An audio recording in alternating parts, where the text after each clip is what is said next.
Welcome to the session. This is where we're going to talk about securing the IoT devices in a quantum era. I am Atul Gupta. I'm a director with DigiCert with the Device Trust team.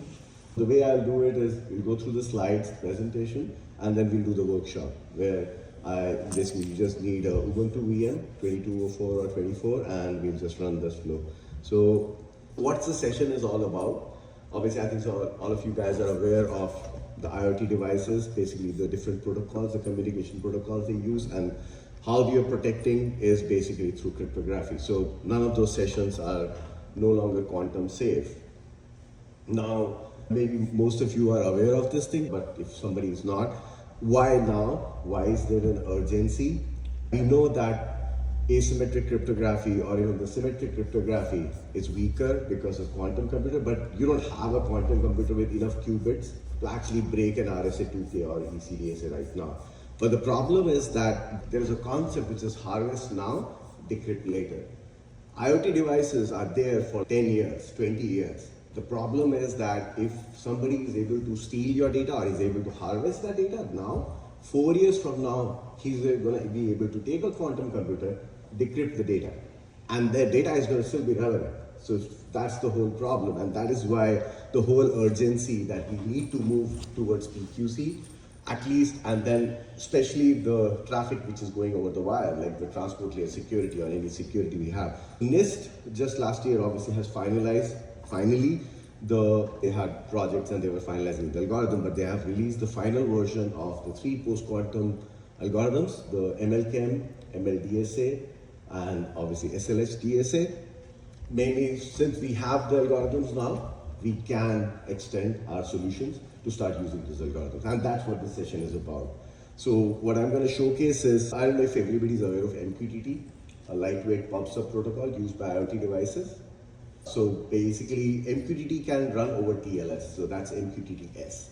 So basically what I'm going to showcase here is we're going to run an MQTTS session over a TLS 1.3 stack, showcasing using quantum safe crypto basically the algorithms, ML-DSA for authentication and ML-KEM for the key agreement, protecting the key agreement. What I'm going to use here is from DigiCert, we have a couple of open source stuff. So we have an agent, so I'm going to use our agent, provided TrustEdge agent, which can run, it's going to run as an MQTT consumer or an MQTT publisher, but it is going to connect to an open source Mosquitto running on top of OpenSSL 3.5.1. Why OpenSSL 3.5? Because OpenSSL 3.5 is the one which supports PQC, ML-KEM, and ML-DSA. So by default, if you guys are going to build, Mosquitto obviously is going to build with the default OpenSSL, which is on that machine or whatever the platform, but you want to make sure you have the PQC algorithms. So jumping right into the actual problem, again, this is a pretty simple diagram, but this thing applies to almost all transport layer security protocols which exist right now. So you talk about IPsec, you talk about SSH, you talk about TLS, you talk about any transport layer security protocol, they deal in 3 stages. The first stage is an authentication stage where the 2 parties authenticate themselves. That's happening through a PKI. Right now, like you go to a website, you know you're going to the right website by the certificate it has. That's a PKI certificate. That's all. The same thing can happen on the client side. A client might be authenticated using a mutual auth, right? I have my certificate, I'm giving you my certificate, and authenticating myself. That's stage 1. Second stage is where you come up with a key agreement to derive a common shared secret, which you're going to use to encrypt the data and send it on the wire once the session is established. How do I do that key agreement? Again, there is cryptography like Diffie-Hellman, ECDH and everything which you use to do that key establishment in a secure way and are able to derive a common secret or a secret which is known to both the parties without compromising with somebody sitting in the middle. And then finally, the secret is used with using some symmetric encryption like AES, and that's how the data is transmitted. Now, if you look at the diagram, there are 2, I think so everybody might have heard of these 2 algorithms, Shor's algorithm and Grover's algorithm. So basically they tell you, so Shor's algorithm basically proves that all the current asymmetric cryptography, ECDSA, RSA, Diffie-Hellman, can actually easily be broken once you have a quantum computer with enough qubits. That takes the authentication stage vulnerable. It's out. Second stage, key agreement. Key agreement again is using Diffie-Hellman and all that. The key agreement stage again, as the slide shows algorithm identifies if you have a quantum computer with enough qubits, it'll be broken. And finally, the Grover algorithm. So the good news is a symmetric cryptography, yeah, it cannot be broken, but what Grover algorithms proves it can be weakened. The next slide, what I'll show is how to fix it. Fixing is easy. So the moment NIST came up with the 3 algorithms, we are good to go. What happens is, how do you fix the digital signature? Don't use an RSA certificate, don't use ECDSA, use an ML-DSA certificate. Use an SLH-DSA certificate. That's the certificate which you're going to use to prove your identity. ML-KEM, key agreement. Use the Diffie-Hellman, but add the ML-KEM to it, which is the key encapsulation methodology, which makes the key agreement quantum safe. Basically makes that as well quantum safe. Symmetric cryptography. Yes, Grover makes it weak, double the key size. So instead of using AES 128, use AES 256. That's a simple solution. So again, as I said, the moment NIST came up with finalized algorithms, obviously the whole race was which algorithm, what is going to get finalized. But once they did it, the solution is right there for us. So then this can be adopted by almost all transport layer security stacks. When I talk about TLS, I'm not meaning it just for TLS. It's SSH, IPsec. I don't know how many have dealt with other stacks. Anything which is setting up security for a authenticated secure session between 2 endpoints. Because that's where the whole cryptography is being used.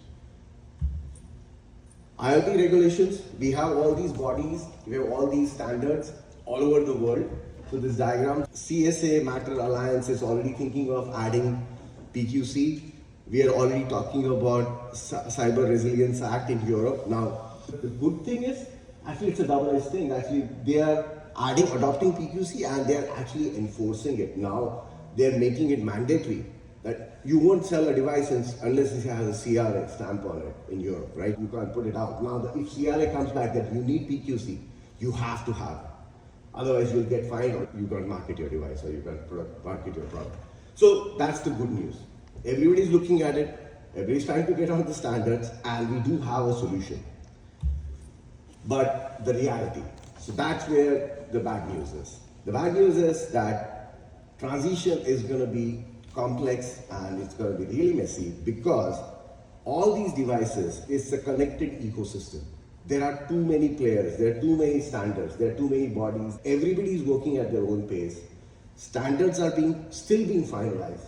There are still, like last week, I think Sundar 9881, which is the ML-DSA private key format, the standard came out. They made a minor tweak. But problem is the moment you make a minor tweak, interoperability, right?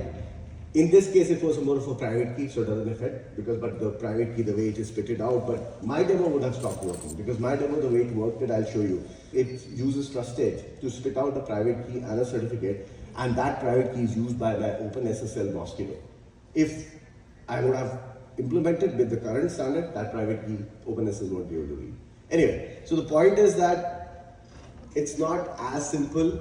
We have all these bodies, NIST, like the FIPS, CAB forum, who's still trying to figure out. So I'll go over them. We know what the solution is, but it's not easy to adopt because everything needs to be upgraded. I don't know if you know last year, like when Chrome released the 124 version, there was so much, because they enabled the ML-KEM for the key exchange, and the network was like the backend services were not ready for it. So from a device point of view, that's what the focus of this talk is. From an IoT device point of view, very simple, let's think about it, right? A brownfield device sitting in somewhere, right? What do you need? So first of all, you need to upgrade the device. So I was just giving an example, OpenSSL 3.5. I am running an older version of OpenSSL. Now suddenly I have to update my stack because I want to use PQC algorithm, I need OpenSSL 3.5. Can the device take it? How do I upgrade? OTA update. Somebody manually is going to go and upgrade the device? Or I might be using somebody else's cryptographic stack or whatever, right? So I need a way to upgrade that device. I can't just do it automatically. Secure element, TPM or PUF. let's say the device is using some physical secure element, like trusted platform, right? TCG, TPM, they're talking about upgrades, like it can be firmware updated, and obviously they can add ML-DSA key to that. But again, somebody has to upgrade it, and they're still not finalized on it. I haven't seen, at least the TPM chips we have, we don't have a firmware update to put to add ML-DSA. But then again, puff, like somebody's using a physical puff on a device, or you have other secure element. You need the ML-DSA, you need the asymmetric cryptography keys on that. Next, we talk about key pairs, right? So we basically we need to be able to actually generate the PQC algorithm related keys. Then certificate side, this is something which I'll delve more deeper later, but a very simple fact, current certificate you look at, an ML-DSA equivalent certificate will be 10 times the size. So now, is your device able to take that? So it's going to be really 10 times the size of the current certificate, what you have. And I'm talking about ML-DSA. If you talk about SLH-DSA, ML-DSA, the signature size is almost like 2.5K. SLH-DSA, the minimum signature size is 8K. And you can go up to 4950K. That's one signature. So the point is that the challenge might not be processing wise. Yeah, we obviously DigiCert, we have our own stack and everything, so we did the benchmarking. The good news is, yes, with module lattice, the mathematics is good and it doesn't take that much CPU. So performance wise, we actually were better than RSA. Obviously not as good as ECDSA, but we actually performed better than RSA when we did ML-DSA, signing, key generation or verification. But the challenge is the size. That is where it's off. So basically the problem is going to be the IoT is the problem. So obviously IoT always had constraint on CPU, constraint on memory, constraint on data. I'm going to talk about memory also, which will come into play. But right now, just to save the data on the device, you might need multiple certificates. I can't lose my identity. Maybe that traditional certificate using RSA or ECDSA is used as a birth certificate on the device. I can't lose that, so I need that. But now I need to add a quantum safe ML-DSA certificate to the same device. That poor device can hardly fit that one certificate. Now you need him to have a PQC certificate. Now that's the thing. Certificate store updates. So basically what that means is, think of a trust store, right? Your device is going to connect to your backend systems. So it has a CA, which he's trusting the certificates he's negotiating against. Now suddenly if you're looking at ML-DSA certificate, they'll be issued by a ML-DSA CA. So suddenly in your trust store, you have to import an ML-DSA CA. Now that ML-DSA certificate, 10 times the size. You need that, you need the older one. So the problem, what happens is that the size is gonna be a big problem when it comes to an IoT device. Maybe taking a step back. Let's talk about a simple scenario. What does it take like for a device like an IoT architecture? So in this diagram, what I've shown is there is a video camera which is connected over TLS or MQTTS to maybe Azure IoT, basically MQTT broker, or AWS's IoT core, which is again an MQTT broker. And then both the entities are issued the certificate by DigiCert, which is the PKI. So DigiCert is going to be responsible for issuance of the certificate. The device certificate might be issued through a private PKI because it doesn't have to be publicly trusted, but the AWS or the Azure certificate will be issued through a public PKI. Now, and then obviously the PKI is responsible for renewing the certificates, and then obviously each party is responsible for making that update. Now, let's look at the scenario. In this scenario, when we are talking about TLS, when we are talking about extending the protocol or to be able to use the PQC, how does the things get affected? First of all, TLS 1.3.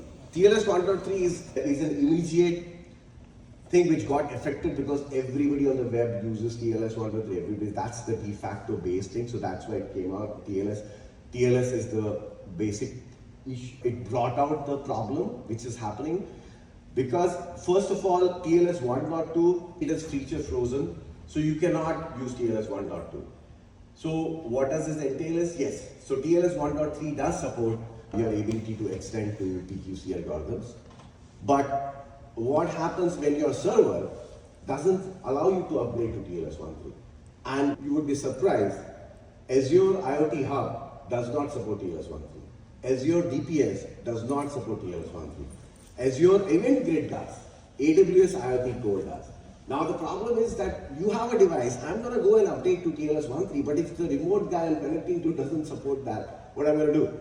Fundamental problem, right? The other issue could be that for compliance or for compatibility, interoperability reason, I might have a newer stack, but I might have hard-coded my version to, let's say, TLS 1.2. I'll have to go and physically make that update for the device. So the point is that the solution exists, but how do I adopt that solution? How do my IoT device get the solution? So that's the TLS 1.3 story. But coming to the other big issue, which I just briefly talked about earlier, is the sizing issue. Sizing with respect to the public key size, sizing with respect to the signature. So this is a very simple scenario which was identified. Let's say I am using an ML-DSA certificate to authenticate my server. It's using basically, and actually that's what I'm going to do. I'm going to use an ML-DSA certificate in our lab session, which is going to be used by my broker to authenticate itself. In a normal case, if it's a publicly issued certificate, that certificate along with the two public keys, so there will be an ICA, there will be the leaf certificate. So ICA is going to be ML-DSA as well. The leaf certificate is going to be ML-DSA, obviously the server certificate. Both of them have signatures, plus there is a signature certificate timestamp, which are the two signatures. And during the TLS handshake for the key exchange, there will be one more signature. So 5 signatures for 2420 bytes, that itself is 1.2 KB. Or 12, we're already looking at 12 KB. Then we are looking at 2 public keys, and we're looking at 11. So this is an approximate number we came up with. So for a simple handshake, just to authenticate a server with an ML-DSA certificate, you're looking at a size of 14.7 KB. These are the numbers, but again, I'll tell you, the good news is, the bad, I don't know, maybe it's called bad or good news, but these numbers are against ML-DSA 44, not against ML-DSA 65, not against ML-DSA 87. Those are further bigger sizes, more extension. SLH-DSA, as I said, you look at 2.4 kilobytes, you feel it's 9 times the size increase. That's bad. Put SLH-DSA here. The minimum size of SLH-DSA is 7.9 KB of signature. So the problem is that, again, performance-wise, we're good. Like, obviously doesn't take that much CPU. The math is good, but sizes. Actually, the SLH-DSA, I'm not going to cover SLH-DSA here. Basically, that's a stateless hash, basically algorithm, but another quantum safe. But SLH-DSA, if you want performance, you have to use bigger signature size. If you don't want performance, you can use. So it has a S and a F suffix. So S suffix is small, F is, so that's what the thing is. But the point is that if you want performance, then you have to compromise on size. And how much you're compromising? Literally 50 KB, 49 KB. And is it even practical? Is it even feasible? The point is, the problem what happens is, that's where I was kind of briefly talked about, the memory part, right? You talk about your device doing a negotiation, a TLS stack when it's running on a device, right? It's a memory constrained device. These numbers, during the handshake, will affect the memory requirement of your device. So my device, I might be able to upgrade it, but it doesn't have enough memory to even do the handshake. Basically, what the idea is this pretty much sums it all, that one of the biggest challenges moving to ML, and especially with respect to an IoT device, right? We have to deal with this guy. And right now, as I said, I'm just looking at ML-DSA 44, which is the least. 65, 87, I need to go bigger strengths, the numbers will increase. PKI, that's us, that's DigiCert. What is the impact on PKI? Till what kind of certificates I issue? The problem, DigiCert 6 months back for private PKI, we were issuing composite certificates. So there was a concept of composite or hybrid certificates. So there are two concepts, there's a composite and then there was chameleon. The composite basically means that you have a traditional algorithm like RSA or ECDSA, public key, and you have the ML-DSA public key concatenated, and then you have the concatenated signatures. Obviously, it needs changes in your TLS stack to be able to support that, but then it allows you to have a path to transition. Chameleon was another form of a hybrid certificate where Chameleon is a traditional certificate for a traditional device who doesn't have ML, who doesn't have PQC, but inside the certificate, you use an OID or element which will carry a sub PQC certificate. So that way what happens is you embed a PQC algorithm certificate inside the main certificate. So when you have a traditional device which is just dealing with the certificate, he's still able to read that chameleon certificate. That's what the name is, chameleon, right? It's like it can morph, right? It's a chameleon. So for an existing device, he doesn't even care because he's not going to read that OID. He's not going to read that portion. But if there is a device which has PQC, he can read that. But again, the problem was NIST has made it very clear, saying that hybrid solutions are typically expected for as temporary measures only. You have to move to pure PQC. So the certificates have to be pure PQC. So the point is that any company, anybody who's thinking of transitioning via hybrid, they have to plan for the third stage, where they'll have to finally plan pure PQC.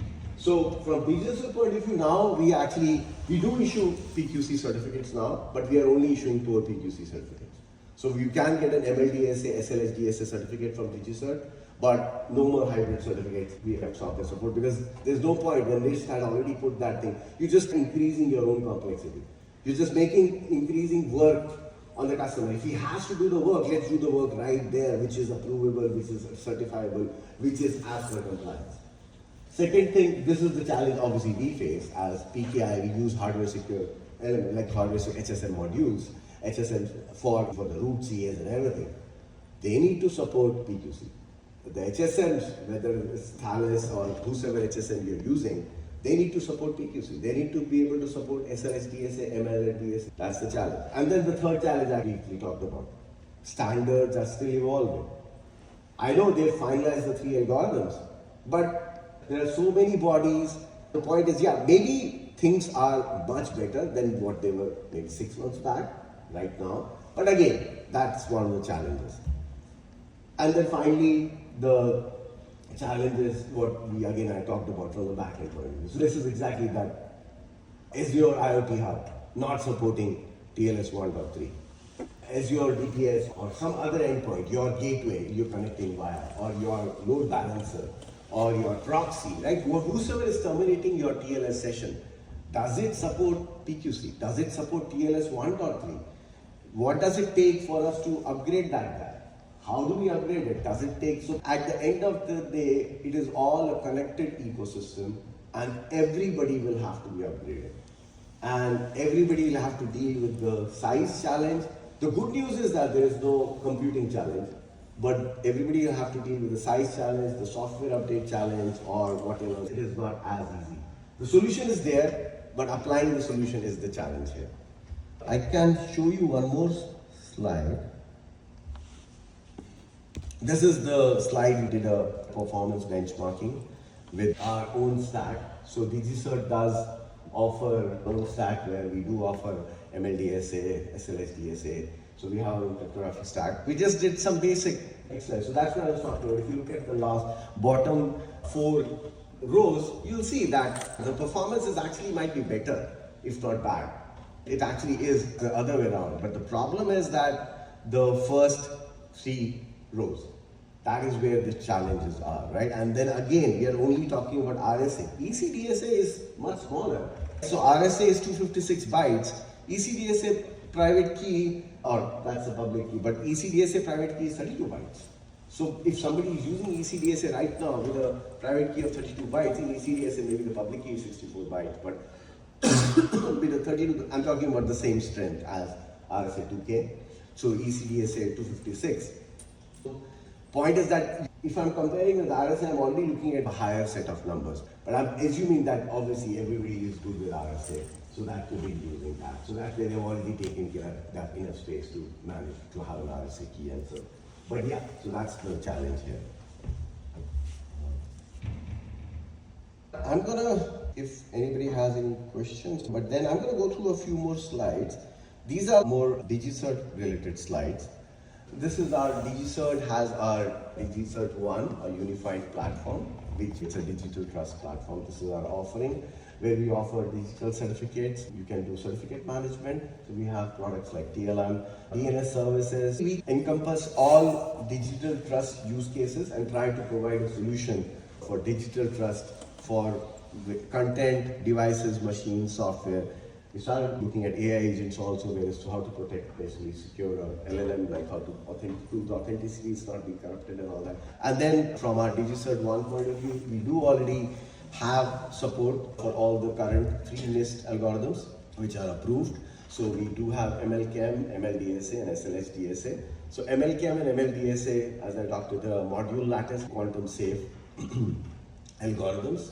And then SLH-DSA, as I mentioned, right, that's a stateless hash-based digital signature algorithm. But the main thing with SLH-DSA, what happens is you will read through that crystal kyber, crystal deletion sphinx. Now this was the finalist in the NIST PQC project, right? But if you look at the ML-KEM and ML-DSA, it's not the same. It's the same logic, it's the same math, but they tweaked the seed, they tweaked the signature and everything. So if you had a dilution or a kyber implementation, that's not the same as the ML-DSA because NIST did change certain things. But that was the algorithms which were finalized for the NIST project for PQC, for quantum safe algorithms. So from DigiCert 1, DigiCert point of view, we do issue ML-DSA and SLH-DSA certificates right now on our website. But again, as I said, now it's pure ML-DSA, pure SLH-DSA certificate only. We were issuing hybrids, but no more hybrids. And then this is what I'm going to showcase in our workshop, and we're going to run after this, is we do offer our own TrustCore SDK, which is for device builders or device manufacturers. It's actually, TrustCore has been there for a long time, more than 15 years, and it's been evolved. It's actually used by a lot of OEMs already in the industry. But up till now, it was closed source. We have already open sourced some of the modules of TrustCore, like SSH, MQTT, and we plan to open source the whole TrustCore SDK in the next quarter. So the cryptography, TLS, IPsec, IKE, we have a trust abstraction layer, we talked about secure element. So we're going to open source. So DigiCert took that initiative. We're going to just open source the whole of TrustCore SDK, which is written purely in C. Then obviously it is already PQC ready. We do have crypto stack, and we are actually working on a FIPS certification also for our PQC implementation. It does already have ML, SLH, and ML-KEM. And then the TrustEdge CLI or the TrustEdge by itself, we do offer a device trust management service.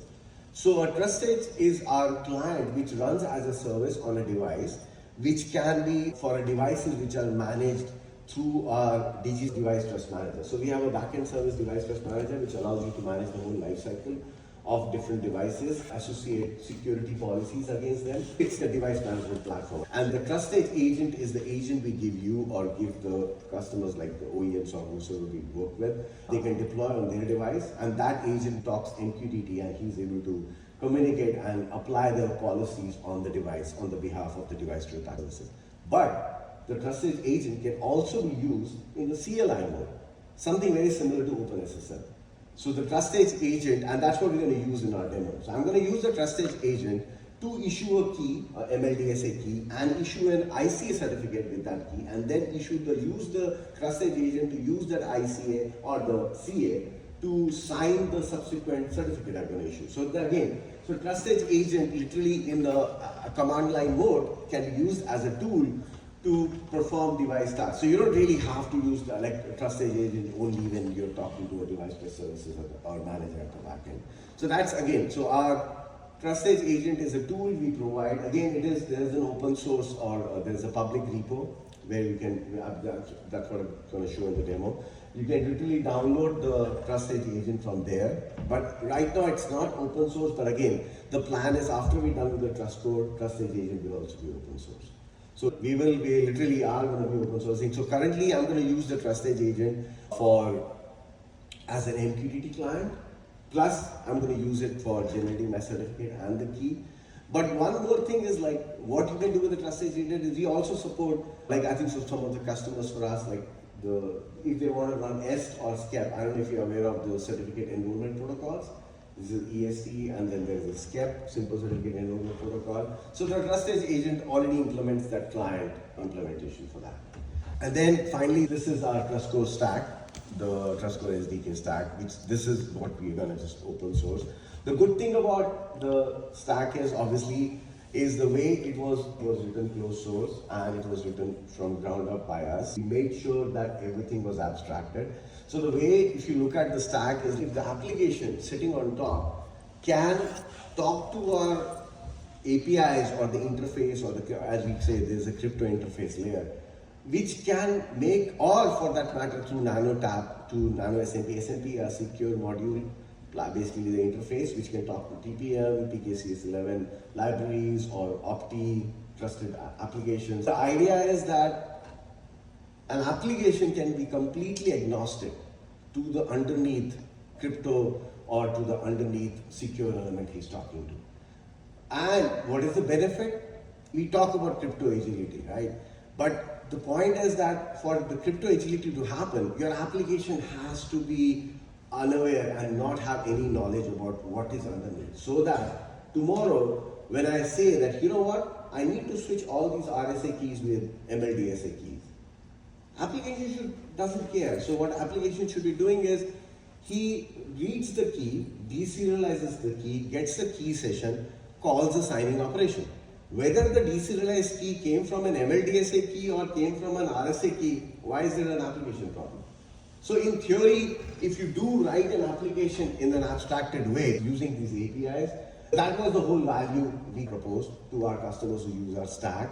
Is basically, obviously, we didn't have the privilege or the ability to do it because it's our stack, it's closed source. But the point is that if you do write an application on top of the stack, you can get that agility. You can have a policy-based enforcement where you don't need to have the application be aware of what underneath me, you're switching me from RSA to ML-DSA. Again, the good news is we're going to open source everything, all components. So hopefully by end of this quarter or early next quarter, all including crypto, including TAP, including TLS, SSL, basically TLS 1.3, everything will be open source. So it's a complete solution. We also support IPsec, IKE. I don't see IKE here, we do support all that. The other benefit is that this stack of ours was always written for constrained devices. That's why the whole thing was written in C. And so it has a lot of legacy stuff, but the good thing is it is pretty lightweight.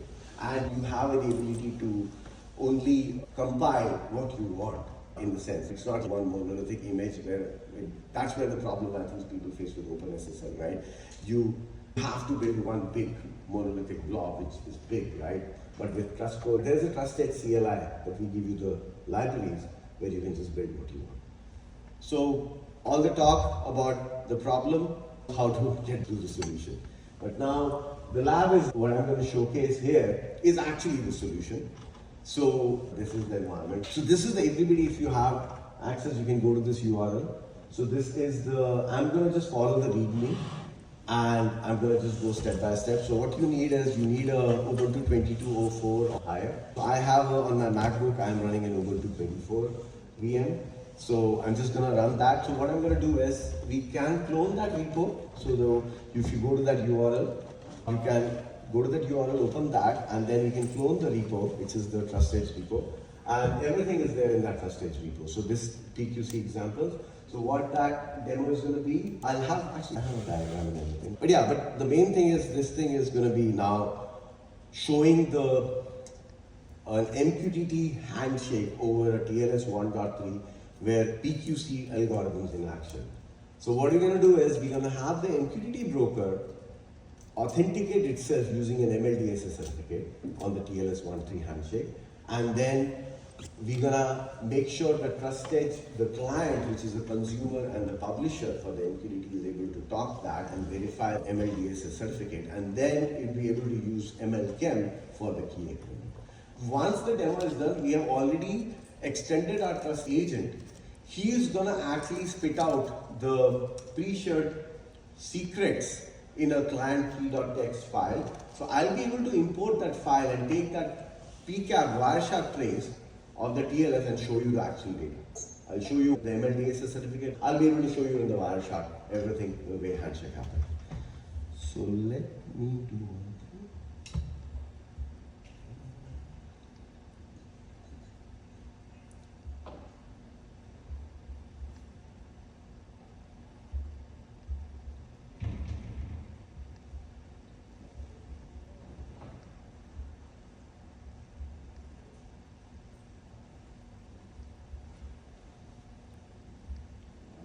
Okay, so as I said, I have multipass installed on my MacBook. So this is Ubuntu 24 VM I'm running, and what I did was I already downloaded. So if you go here, this is what I'm going to showcase, right? The diagram shows you exactly what we're going to demonstrate right now. We're going to use Mosquitto. I don't know if you guys are aware of Mosquitto. That's an open source MQTT broker. You can just build it, and then, as I said, but Mosquitto underneath uses OpenSSL for the cryptography and TLS. So the only tweak is we have built the Mosquitto, but we have linked it with OpenSSL 3.5.1 because that's the version of OpenSSL that supports PQC. So for that to happen, on the left side, that's all us. That's TrustEdge agent. So you will be able to download the TrustEdge agent, and then it's using our own crypto. So it's using the Trust Core library we just talked about. So we are showcasing is using our agent. So as I said, we are also showcasing the interoperability. So basically, anybody can run that Mosquitto broker, and you're going to issue a certificate which will be used by the Mosquitto broker for the TLS, and we will be able to show this handshake. And then, as I said, the TLS traffic, I'm going to take that traffic, I'm going to put it in Wireshark, and I'm going to show you how the PQC algorithms will show. If you're interested, you can go along with me. Or what I am already done is, I was assuming I didn't know whether the network connection will be good or bad. So what you need is you need to go to this link here, and based on your OS or based on your basically on processor you have, so you can download a 32-bit ARM, 64-bit ARM, or 64-bit x86 image for the Debian for Ubuntu. What I did was I already got this one, so that's what because I'm running on a MacBook. So I got the ARM 64-bit image, and then the next thing is so I'm gonna just go ahead and start working on it. As you can see, I have the image.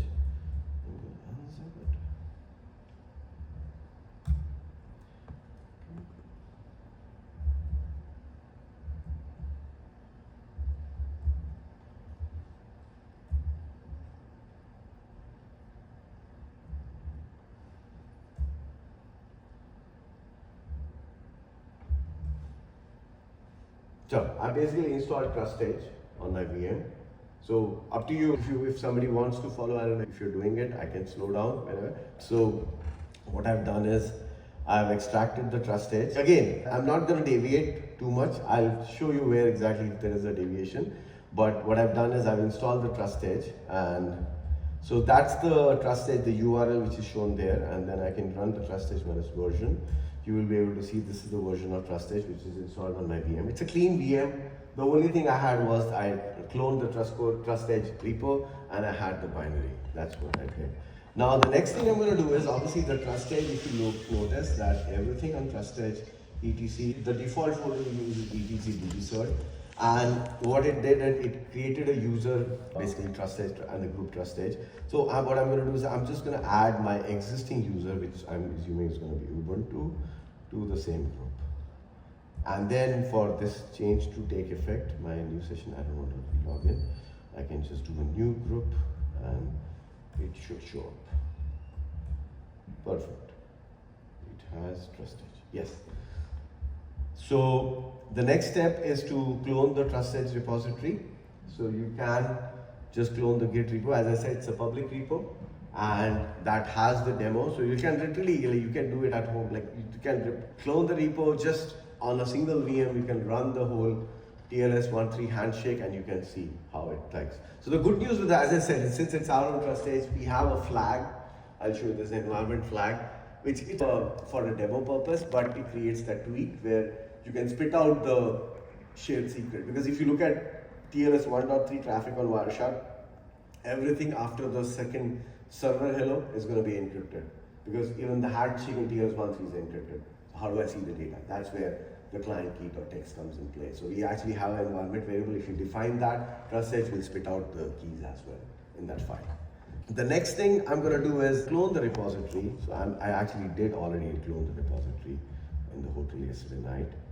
And I'm going to just go to example PQC demo. So that's my PQC demo. So if you look at it, this is pre-checked in binaries we have for different platforms again. ARM64 as well as x64. But if you notice that we do have libcrypto, libSSL. These are pre-built binaries for OpenSSL 3.5.1 because that's the library we have to build. But again, if you look at that same page I'm sharing, if you look at the bottom of the page, if you literally want to build it from scratch, it talks about how to build Mosquitto in OpenSSL 3.5.1. We didn't do any special tweaking there. Standard Mosquitto picked it up, built it. I think so it's a version, it's 2.0.22. That's the Mosquitto we built. And then OpenSSL 3.5.1, just built it, made sure that Mosquitto is linked to that one. That's what gives you the PQC algorithm ability. Now, I've done that, so I've cloned the repo. Now, the next step, generating the ML-DSA certificate. So this is what I was talking about. So TrustEdge agent has a certificate mode which gives you a lot of capabilities, something very similar to like OpenSSL, but I'm going to use my TrustEdge agent itself to generate my CA, which is going to be an ML-DSA key and a corresponding certificate, a self-signed certificate, obviously it's the CA, and then I'm going to use that CA to generate the ML-DSA certificate for my PQC broker. So the CA is going to sign that certificate, but again it's going to be ML-DSA. If you notice here, on this side, so basically we have two files, the csr.cnf and server.cnf. So I'll show you those two files. So if you do I can do the csr.cnf. So this is just a normal format, but the point is this is my certificate request attributes I'm going to use.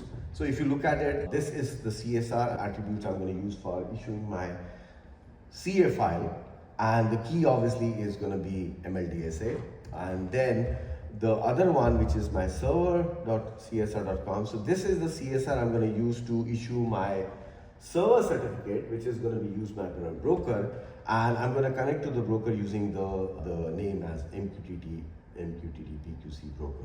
Now, one thing I can right away do is, before I forget later on, is I think so that step, this step I'm putting is already there in the instructions there, but I'm just putting it right now because I might forget. So I'm going to run the whole traffic on a loopback interface, but TLS13, you need to connect using the SNI. You have to use the server name. So I'm just going to add my server name to a local, basically to 127.0.0.1. Okay. So that way I have the connectivity. Now, if you look on the left side, so what we need to do is, what it is saying is just copy the CSR CNF to the key store folder. Now, if the reason why we have, so in TrustCore, this is something specific to TrustEdge. So we actually do have a key store which is on the file system. Yes, we have somewhere to protect those keys and everything, but we do provide our file system based key store because this was simpler to deal with a lot of RTOS devices and everything, so they need to have their own thing. So right now it's a simple model. So what I need is, if my TrustEdge agent is running and he needs to spit out a certificate, when he needs to read the CSR conf, if not provided explicitly in the path, he's going to go to the conf folder. So that's what this instruction is. So I just need to copy. I'm going to use the default paths, so that's why I'm going to just copy it to both of these to my conf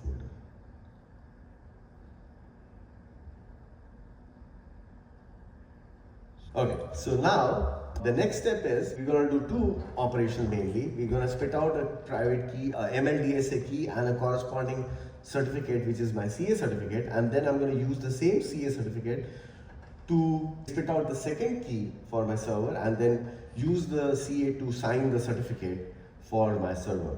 Now, these instructions, which are shown here, what I'm highlighting, but I already have a cert generation.sh file. If you look at it, it is nothing but basically all these instructions put in all in one file. So that's what it is. So I'm just going to just run that file. And at the end of the file, if you see, he's going to just use TrustEdge to dump the server and the CA cert I would have generated.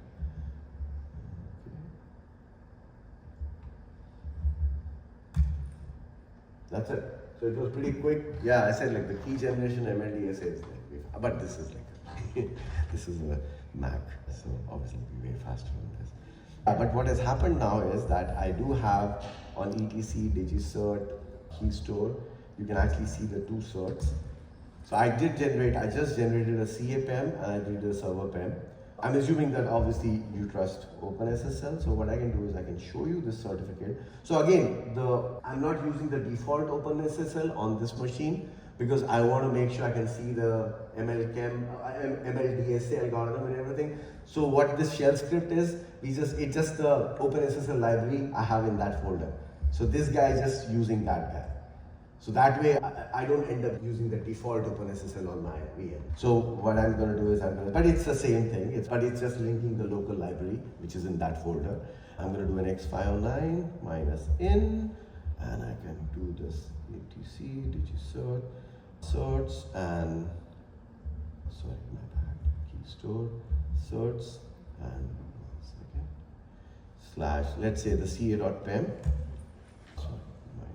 -text.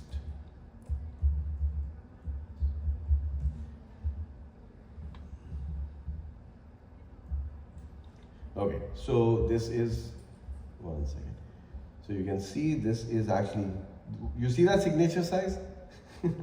That's the self sign, obviously. This is the CA cert we're talking about. So I'm showing you, this is the public key you're looking at. That's your public key size. So this is the CA I generated right now with my ML-DSA for my ML-DSA 44. Now let me show you the server cert I generated, which is my other one. Here we go. So this one again, that's the size of my thing. Obviously this certificate doesn't have if you're going to use the public issuance in a wallet, it will have the signature certificate timestamp as well. So those are 2 extra signatures because of the certificate logs, you need to capture that. So those are the extra 2 signatures which you see. This guy is missing those 2 signatures. So this guy is literally 5 kilobytes less. So the real one, like when you issue with that, you'll have the cert log, like that signature as well. So yeah, so this is what I issued, like I used the DNS MQTT broker. So this is the certificate which my broker is going to use, and that's it. And the issuer of this is the other guy, the one I just showed you. So that's the issuer of this. So that's it. So this I just spitted out the ML-DSA key and cert. I just used my TrustEdge agent. That's it. So it's, as I said, like it's the same thing as, like you might be able to use obviously OpenSSL for this something, but again, like the whole benefit of TrustEdge, what benefit the way you see it is out of the box, it supports EST protocol, SCEP protocol, all the MQTT supports. So you can do a lot of stuff. It has all these modes of operation. So actually I can show you. And then, so agent, MQTT, certificate, SCEP and everything. And obviously we keep adding stuff to it. Okay, so now let's go to back to the demo. So I have the keys and certs now. What I'm going to do is, now I'm going to do the broker. So this is the step I already did, where I actually already created my etc host entry. I'm going to just start my broker. And so the way I'm going to do is, so this is what as exactly the diagram I showed, this is what I'm going to run, right? So I can start my broker, which is so what I can do is, I can just literally copy. So this start broker command is actually, again, if you look at the start broker, it's nothing but, so as I said, we have a pre-built Mosquitto 2.0.22 binary. So this command basically just identifies your platform, where you are, what your architecture, and based on that it will pick up the appropriate file and it'll run that file. And as I said, so basically and I already have the server and the keys in my etc DigiCert key store folder. So the script already knows where to pick up the relevant files from. So I'm just going to run my broker on this window. Perfect. So I'm running my broker. So I'm going to create 4 more shells. Tell me if it's too small. Should I make it a bigger?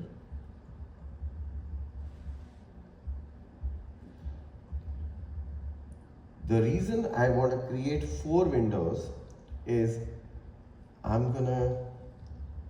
before I start so as I said, I can just start going there. So I can go to my TrustEdge examples, PQC demo, and here also CD TrustEdge example PQC demo.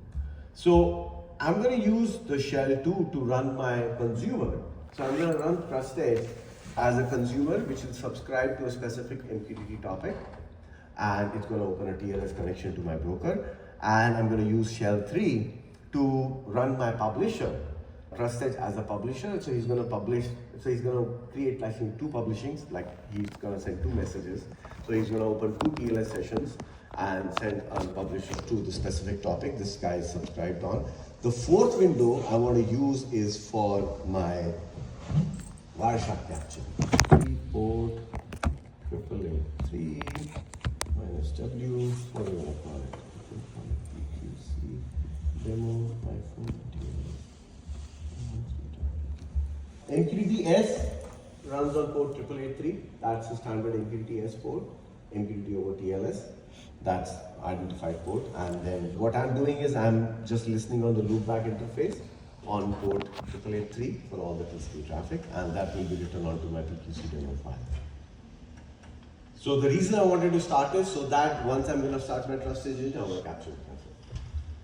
So next thing, I'm going to just go here, and I'm not sure if the PCAP tracing logic was mentioned here. If not, please feel free, because obviously you need to start the TCP dump before you start the agent or the consumer and the publisher to be able to capture the TLS handshake. So I'm going to run the consumer first. So again, if I'm going to show you, it's a simple wrapper scripts which is written and which is just launching the TrustEdge in the MQTT mode. The only thing is, the reason it's beneficial is for me to run the wrapper is that the paths are all configured, are all defaulted, so that way I don't have to give that. But ultimately, if you open up the script, it's a pretty simple script and not using any complicated logic. So I'm just going to run the consumer. So consumer is going to listen to the topic, which is my PQC/secure/channel. That's the topic he's listening to. And the reason I need to give the key store, I am not using mutual authentication in this case. I can, but I still need to give the key store because when I'm going to do the TLS handshake with the broker, I need to get that CA. So the CA has to be trusted for me to be able to verify his server certificate. So that's what that etcd key store is going to do. It's going to give the key store. So you can look at the shell script. So basically what it does is it identifies where the CA file is so that when I'm running my TrustEdge agent, he can know. So that's, you see the SSL, that's right there, the default CA file, because I need to launch and create my trust store to be able to connect TLS with the remote broker, which is going to offer me the certificate for his authentication. Perfect. So I'm consuming, and then I'm going to do the publisher. Publisher is exactly the same thing. The only thing is it's just again my TrustEdge client which I'm running, but again I can just cat you the publisher or shell. So as I said, he's going to make 2 connections, and to the same PQC secure channel topic, he's going to publish 2 things. First time, I think so, he says, where's the message? Signature algorithm is ML-DSA, and the second message is hello from DigiCert. So you can see that right there. So what I'm going to do is I'm just going to run this publisher, and that's it. So what's going to happen is that it actually did already publish. So if you look at my consumer, that he got those messages. So he actually connected to my MQTT broker, and the broker was able to send the message to my consumer. So you see the 2 messages here, it showed up, and this one. Now I am done with the handshake, the thing. What I can do is I can just do a Control-C. I don't need my agent. So I have my 160, I have my TCP dump. So to show you the Wireshark, what I'm going to do is I can mount it. Let me see.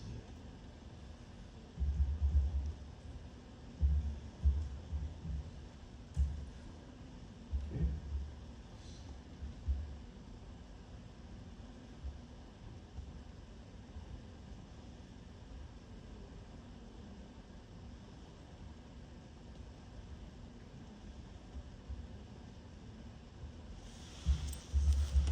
On the local machine, I'm going to create a folder called PQC. I think so that's what I named. And I'm going to So once it's mounted, that's the folder I'm looking at. Let it mount.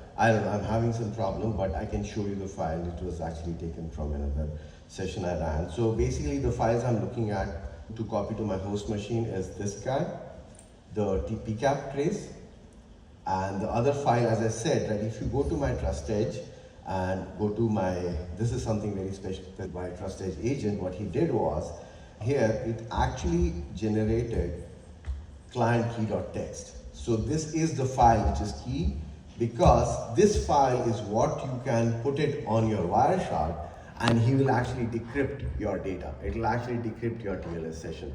So the good news is I have PCAP and client key.txt from another session, so I can just use that. I actually have a Lua script extension to my Wireshark. So that's why I was able to read the tree and I'm spitting out. So this is something I added through a Lua script. Pretty easy, like you can use ChatGPT, he'll tell you, but I actually used it. So he gave you the script. So you can read the algorithm, but obviously the Wireshark doesn't understand that 0904 corresponds to ML-DSA. So he can't really give me the name, but that's why he shows me as unknown. But yeah, but I was able to write a simple Lua script telling that. But that's what it is. But yeah, but the Wireshark does understand the ML-KEM part. So that's why he was able to show the ML-KEM. But that's the negotiation. Now that's a client hello. You got the server hello. Server is negotiating. Certificate. Now if you look at the certificate, so it will, this is my, let me go to my certificate.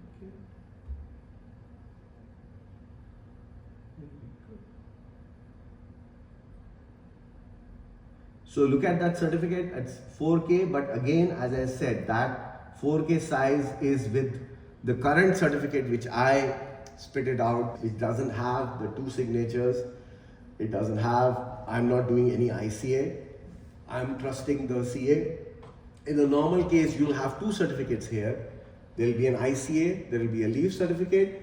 The leave certificate is going to have 2 extra signatures, or at least 2. I don't know, I've seen DigiCert issuing certificates with the certificate, the signature lock, or certificate lock, timestamp, maybe 3 or 4, or even I've seen 3. So yeah, if that is the case, then you're looking at 3 more signatures. 3 more signatures translate to 7.5 kilobytes more.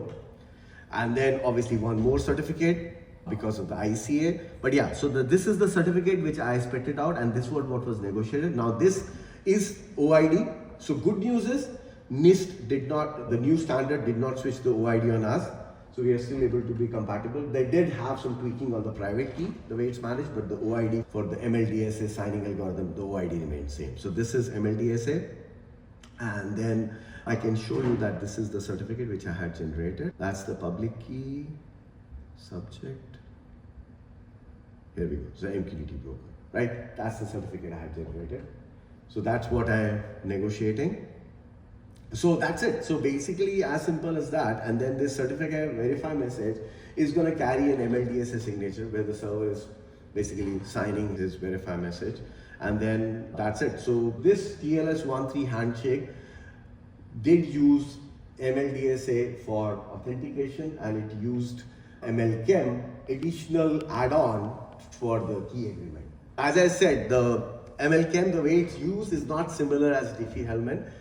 That's why it's not key agreement or key exchange algorithm, it's a key encipherment, ML-KEM, and the encipherment basically translates that there is an initiator and there is a responder. In this case, the client is the initiator who's using the public key given by the server. I was just hearing a talk, there is a recent talk where somebody is talking about generating a certificate which already has ML-DSA and ML-KEM. So that way you don't have to do these extra exchanges. But anyway, so the point is, yeah, like the simple things is impossible for people, and I don't know how they're going to get the complicated ones. Anyway, but this is the first message. And it did the TLS3 session establishment with the PQC algorithms. And this is the message which was published. And as you can see, the message is being published. Yep, that's the signature is greater than ML-DSA. And then, oh, sorry, that's not that's a subscribe there, right? Oh, this is the subsequent published messages he would have received. Oh, so he sent a subscribe and then he would have received these 3 published messages. This is the session of my consumer. And then if you look at my stream number 1, oh, another beauty of it is that I established 3 sessions. The way TrustEdge does it, when I'm enabled that key logging flag, he just appends it. The beauty of Wireshark is he's able to correlate. So I just gave him 1 file with the keys for 3 sessions and the keys are different. So Wireshark is able to correlate what key for what session because he's able to figure it out. I don't know, because there are 3 different key sessions, right? There is a handshake key, there is a data key. But yeah, so if you see the Wireshark, each of those sessions, the 3 sessions, if you're looking at, all 3 are decrypted. Because when I gave him the key, that did have all the 3 blocks. If you saw that, I don't know if you see that. See that? This is first guy, second guy, and the third guy. So that's how our agent works. TrustEdge agent will just see, oh, there is a file there, it just append it to that file. Yeah, so that's the thing. So EQ1 is my publisher, the first publisher. So that's the first message which was published. And EQT2 is my second publisher, where second time when the publisher published the message saying hello from DigiCert TrustEdge, PQC OT, and so on. I think so.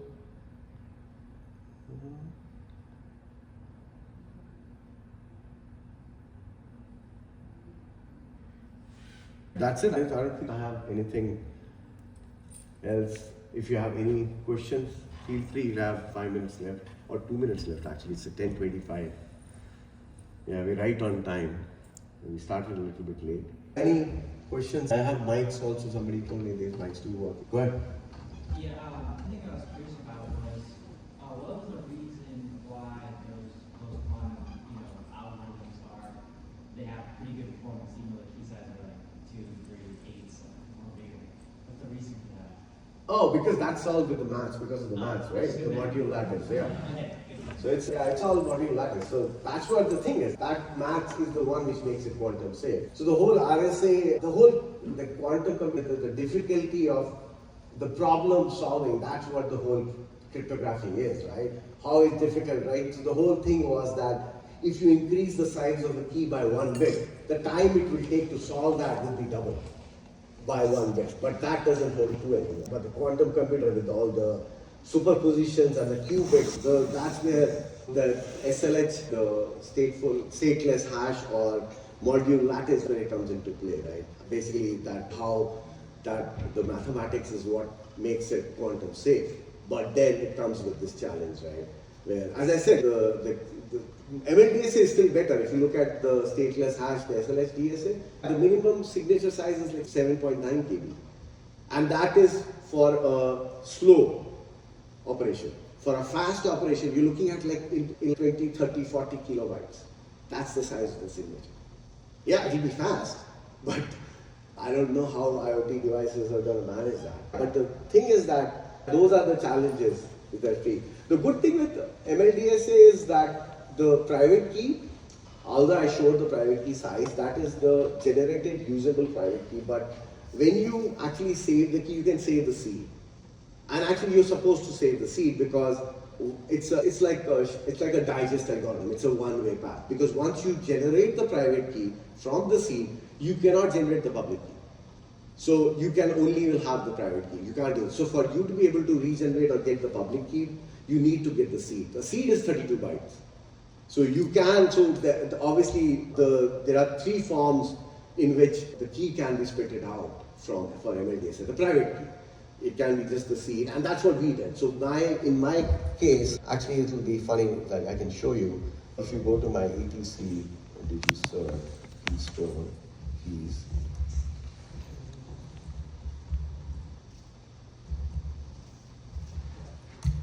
see that? It's a 32 byte key. It's nothing.